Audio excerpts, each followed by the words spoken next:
warahmatullahi wabarakatuh. Hamdan wa syukran lillah, salatan wa salamun ala rasulillah wa ala alihi wa ashabihi wa man tabi'ahu ila yaumil qiyamah. Amma ba'du, sahabatku yang dirahmati Allah, ada dalam salah satu ceramah Gus Baha dijelaskan kenangan terindah manusia di hadapan Allah besok di akhirat adalah seberapa lama sujudnya di dunia, seberapa khusyuk sujudnya di dunia. Bersujud kepada Allah, bersyukur sepanjang waktu. La in syakartum la azidannakum. Ketika hamba bersyukur, maka Allah akan menambah dan menambah. Wa may yashkur fa innama yashkuru li nafsihi. Barang siapa yang bersyukur, sesungguhnya bersyukur untuk kebaikan dirinya sendiri. Sahabatku, dengan bersyukur semoga Allah menambah keberkahan rezeki kita, Allah menambah kesehatan kita, Allah menambah semangat ibadah kita, Allah menambah kedamaian lingkungan keluarga kita, bahkan Allah memberi kedamaian di negara Indonesia ini. Nusalli wa nusallimu ala sayyidina Muhammad. Marilah selalu senantiasa melantunkan sholawat kepada Nabi Muhammad SAW. Semoga pada hari kelak kita termasuk umat yang berhak mendapatkan syafaatnya. Amin ya rabbal alamin. Sahabatku, sekali sholawat yang kita baca, Nabi menjanjikan bahwa Allah memberi kita 10 kebaikan. 10 kali sholawat yang kita lantunkan kepada Nabi, 100 kali kebaikan yang Allah berikan kepada kita. Man shalla alayya asyran, sallallahu alaihi mi'atan. Yang membaca sholawat kepadaku 10 kali, Allah memberi 100 kali kebaikan. Sahabatku yang dirahmati Allah, kita hidup di negara yang penuh keragaman ini, beragam budaya, beragam adat, beragam suku, beragam agama, bahkan kaya dengan bahasa. Tentunya sebagai hamba Allah yang taat, sebagai warga negara yang hebat, kita dianjurkan untuk selalu hidup rukun walaupun berdampingan dengan beberapa perbedaan. Sehingga moderasi dalam beragama sangat dianjurkan. Moderasi beragama berarti menjalani ajaran agama ini dengan tidak berlebihan. Hilangkan sikap-sikap kekerasan, sikap-sikap ekstrim.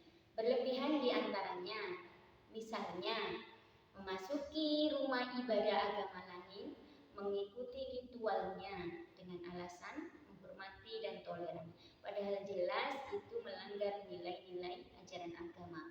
Wala antum abiduna ma a'bud lakum dinukum waliyadin. Agama yang kamu sembah bukanlah yang Tuhan yang kamu sembah bukanlah yang saya sembah. Bagimu agamamu, bagiku agamaku. Kita fokus dengan amaliyah kita masing-masing. Lana a'maluna walakum a'malukum.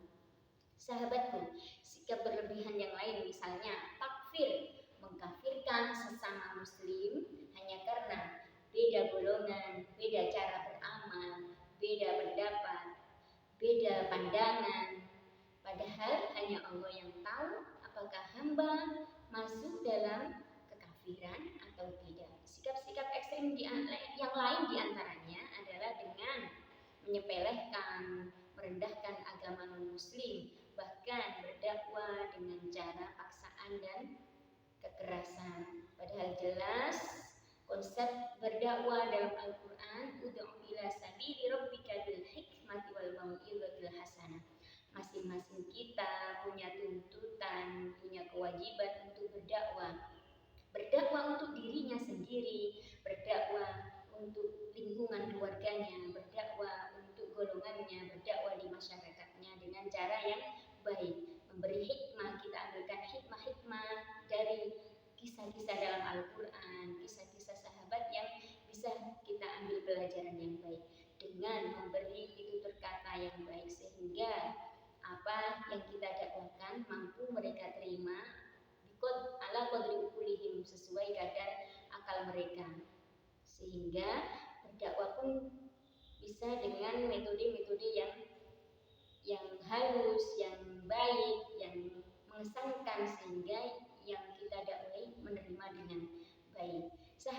yang dirahmati Allah, moderasi beragama sebenarnya sudah dicontohkan pada zaman Nabi dulu. Wa ma arsalnaka illa rahmatan lil alamin. Nabi diutus hanya dengan memberi rahmat di seluruh alam.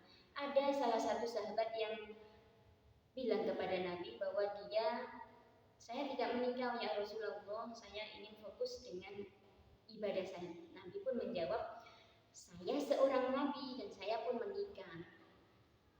Sahabat lain pun ada yang menginginkan ibadahnya lebih khusyuk dengan berpuasa setiap hari tanpa ada jeda kecuali hari-hari yang diharamkan. Nabi pun memberi jawaban yang sangat bijak, saya seorang Rasul dan saya pun tidak setiap hari puasa. Sahabatku yang dirahmati Allah, bermoderasi beragama adalah prinsipnya adalah dengan adil dan seimbang.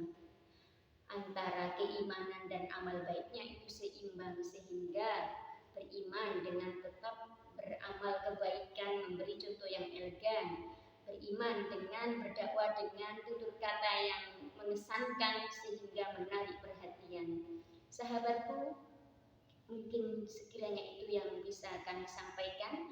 Apa yang saya sampaikan adalah motivasi bagi diri saya sendiri.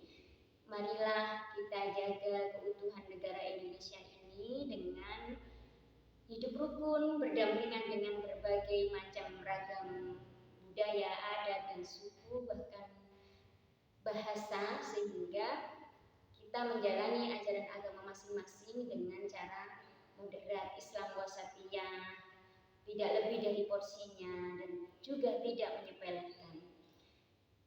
Dari kami, jika ada kesalahan, idza wajadtum minni al-akhta' wal afu minkum. Wassalamualaikum warahmatullahi wabarakatuh.